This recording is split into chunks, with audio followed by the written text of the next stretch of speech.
আমি আজকে একটা চ্যালেঞ্জ নিয়েছি। আমার রুমমেটদের বলেছি আমি ছোটোবেলা মুখ দিয়ে নারকেল ছিলেছি, কিন্তু কেউ বিশ্বাস করতেছে না। তো আজকে দেখেন আমি নারকেলটা মুখ দিয়ে ছিলব। তো আমার সাথে কিন্তু কোনো কিছু নাই, আমি শুধু আমার 4 হাত পা দেখেন, এছাড়া আমার কিছু নাই। তো দেখেন আমি কত দ্রুত নারকেলটা ছিলতে পারি। আমি 1.5 মিনিটের মধ্যেই নারকেলটা ছিলে শেষ করব। তো দেখেন।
খোদা, নারকেল তো নষ্ট।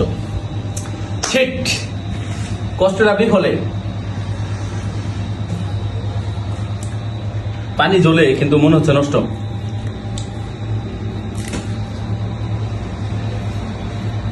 শেষ না?